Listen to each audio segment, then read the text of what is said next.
अस्सलाम वालेकुम। Six class. आज हम जो चैप्टर स्टार्ट कर रहे हैं वो है social study history part chapter number 1 the stone as. Stone age basically बच्चे कदीम ज़माने के उस दौर को कहा जाता है जिसमें वहाँ के मुकामी लोग जो कि स्टोन एज के लोग थे वो अपनी ज़रूरियात ज़िंदगी की जो अशिया हैं वो स्टोन से तैयार करते थे। बर्तन, हथियार, हता के अपने रहने की जगह वो ज़्यादातर गारों में रहते थे, तो गार भी वो पत्थर की ही बनी होती थी, इसलिए इस दौर को स्टोन एज कहा गया। स्टोन एज को बच्चे बेसिकली 3 पार्ट्स में डिवाइड किया गया। Palaeolithic stone age, Mesolithic stone age, Neolithic stone age. Neolithic बच्चे जो स्टोन एज का पार्ट है उसका मॉडर्न इसको कहा जाता है, क्योंकि इस दौर में लोगों ने अपने घर तमीर करने शुरू कर दिए थे। वो नोमेड्स की तरह नहीं रहते थे, बाकायदा अपने घरों में रहते थे। पैलियोलिथिक पीरियड जो है वो 2.5 मिलियन ईयर्स अगो स्टार्ट हुआ और इसके रहने वाले जो लोग थे उनको होमो हैबिलिस कहा जाता था। बीसी और एडी में क्या डिफरेंस है, हिस्ट्री आर्टिफैक्ट में यही बताया गया। BC stands for before Christ and AD stands for anno domini. BC बच्चे उन सालों को कहा जाता है जो कि हज़रत ईसा की पैदाइश से पहले के साल है, और एडी उन सालों को कहा जाता है जो कि हज़रत ईसा अलैहिस्सलाम की पैदाइश के बाद के हैं।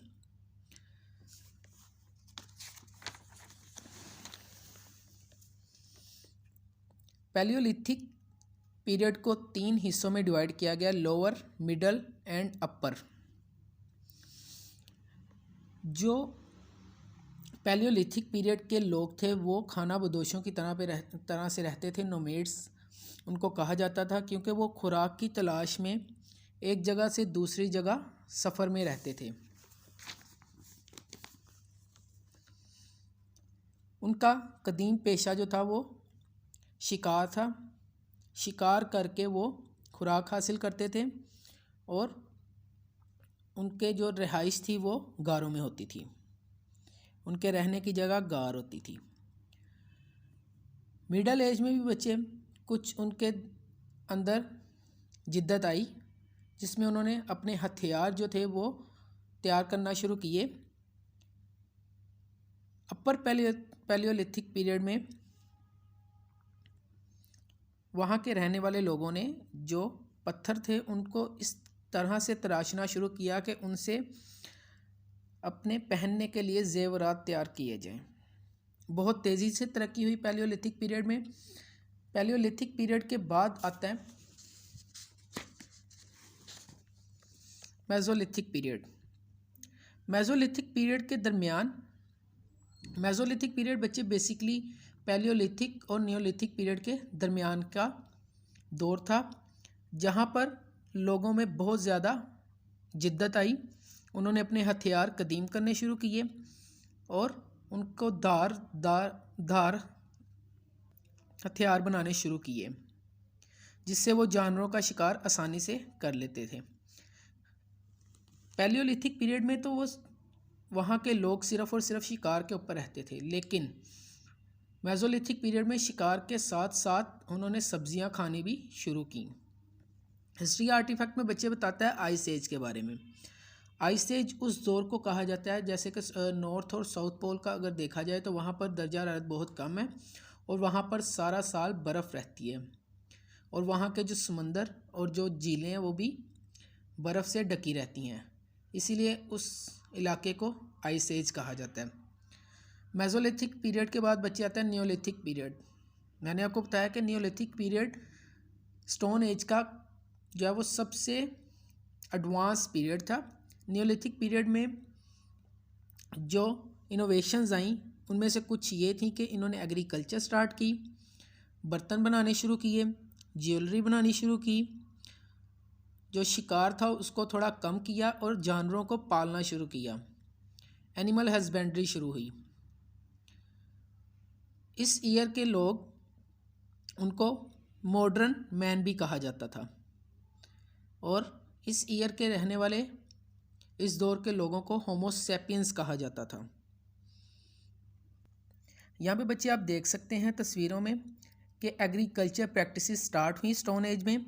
ये सभी की सभी प्रैक्टिसेस जिसमें इनके आर्किटेक्चर्स आते हैं और एग्रीकल्चर प्रैक्टिसेस आती हैं, ज्वेलरी तैयार करना, पत्थर से बर्तन बनाना और जानवरों को पालना। ये सारा जो काम था नियोलिथिक पीरियड में शुरू किया गया। अब नियोलिथिक पीरियड में वो सिर्फ़ और सिर्फ शिकार के ऊपर मुनहसिर नहीं रहते थे, बल्कि शिकार के साथ साथ वो एग्रीकल्चर से भी अपनी खुराक हासिल कर रहे थे। तो जानवरों को वो सिर्फ शिकार के तौर पे इस्तेमाल नहीं करते थे, बल्कि उनसे दूसरी अशिया हासिल करनी भी शुरू की, जैसे दूध जानवरों से हासिल करना शुरू किया। यहाँ पे बच्चे आप देख सकते हैं 3 टाइप्स जो हैं, होमो erectus, Homo habilis, Homo sapiens. ये तीनों टाइप स्टोन एज की टाइप्स हैं। होमो इरेक्टस में कहता है जी कि उनके जो सर थे वो बहुत ज़्यादा बड़े होते थे, उनके जो फीचर्स थे, उनके जिस्म के ऊपर बाल होते थे और वो उनके कद बहुत ज़्यादा लंबे होते थे। उसके बाद आते हैं होमो हैबिलिस। इनके दिमाग का साइज़ बड़ा होता था, फेसेस इनके बड़े होते थे, लेकिन इनके जिस्म के ऊपर बाल ज़्यादा नहीं होते थे, बहुत कम होते थे। होमो सैपियंस को बच्चे मॉडर्न मैन कहा जाता है, क्योंकि ये ज़्यादातर इंसानों के साथ मिलते जुलते थे। नेक्स्ट बच्चे आपका बुक वर्क है, जिसमें the time period is termed as lower palaeolithic period और द ओल्ड स्टोन एज। इसका आंसर है बच्चे 2.5 million to 2 million, A option इसका करेक्ट आंसर है।